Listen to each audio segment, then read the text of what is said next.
P-section car that everybody loved so much. It was in the deal. The single-cylinder Fairmont motor car. Also a one-man hand pump car was in it. Half a truckload of locomotive parts and pieces. To these people, it was junk, you know. And so we ended up with 2 locomotives. That's how it all got started. And then when we brought them up here, we did not have a building yet, had no place to put them. We knew we didn't dare leave them set on them in a public park with no protection, so we unloaded them out at my farm. Anyway, the number 6 got rebuilt out at the farm this one first summer. There'd been 60. And then we got her in here and got enough track laid from the east main gate over to the new engine house that was also built that summer, that we had the engine in 1/4 of a circle, or less than 1/4 of a circle actually. And that was our first year operation, just a locomotive and tender. Within the next 2 years, that first ride, which went between the east gate of the grounds and the roundhouse or south station, and one which required the locomotive to back up and start again after each ride, was expanded to encompass the entire northern half of the reunion grounds. The following year, we ran a track from the main gate to the North Depot. Then the third year, we completely encircled the grounds, and we were off and running. At the time of the first railroad ride, and in addition to the locomotive, depot, and roundhouse, 2 passenger cars consisting of chairs on flat cars had been added. By the time the 1961 reunion rolled around, the first passenger coaches went into service. A whole crew of us worked out there all winter building another coach in a caboose, and we had a heater in the caboose, and it was 20 below zero some of those days. And we'd work out till we froze, and then we'd come into the caboose where we had a heater going and get warm and drink coffee and go back out and work some more. Anyway, we managed to get a coach and a caboose built that winter.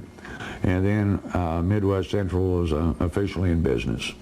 Our coaches are a late 1800s design, basically, kind of a Civil War time period, a little after that.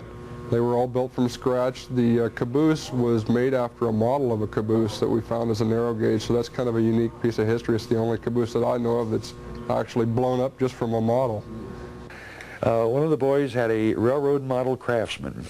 It's a magazine, and it had the scale drawings of Florence and Cripple Creek 03, which was a very early caboose in the Colorado narrow gauges. And we scaled that sucker up to full size, and we built it. And it's quite famous that way. It's, you know, it's a book nationwide. It's people seen pictures of it, and we hear people talk about it once in a while. Somebody will call about something, and oh yeah, you're the guys that's got that caboose. You know, worked out real well. Most popular car in the whole train. By 1964, a railroad water tower was added to fill up the locomotive, which needed as much as 4,000 gallons at each filling. The tower was brought in from Missouri and had to be rebuilt because of a leaking problem.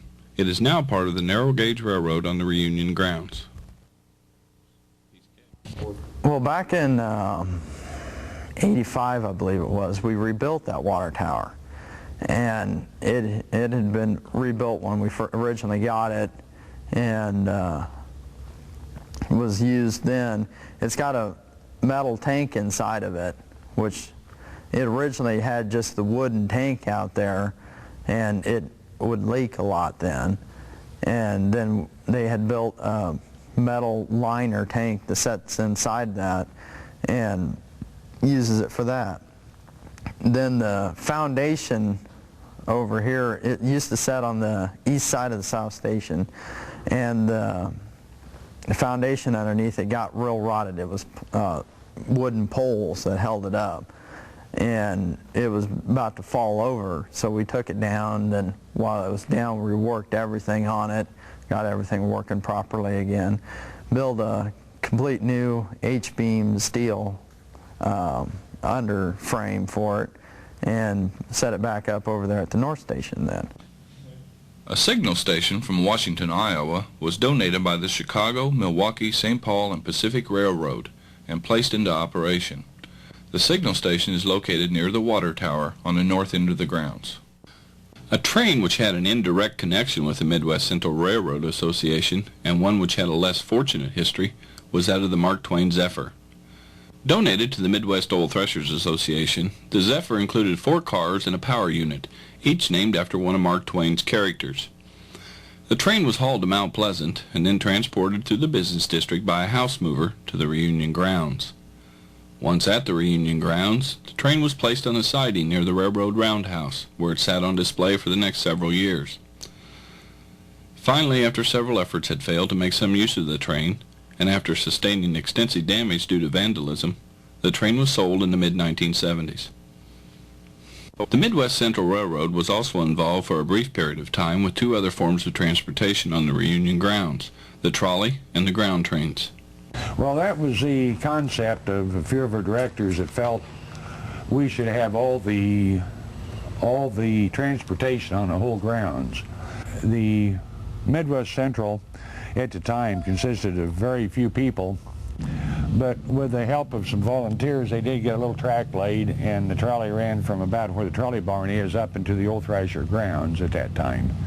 Now, the trolley operation was it's a beautiful operation, but it just didn't fit.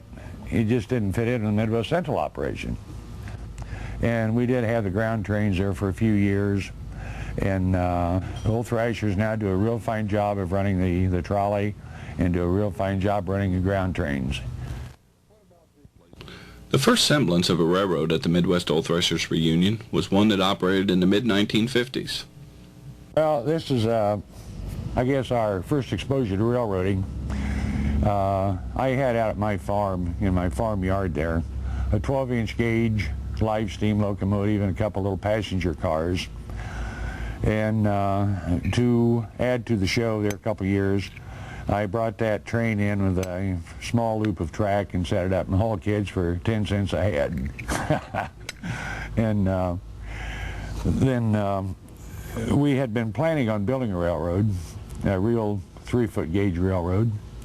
And a gentleman came up to me one day when I was sitting there working on a little engine, and I've had a whole slug of people want to buy the thing, but I didn't want to sell it. I wouldn't put a price on it. And this guy come up to me, got up to my back, and he says, "What do you take for it?" And I opened my mouth and put a price on it, and he says, "I'll take it."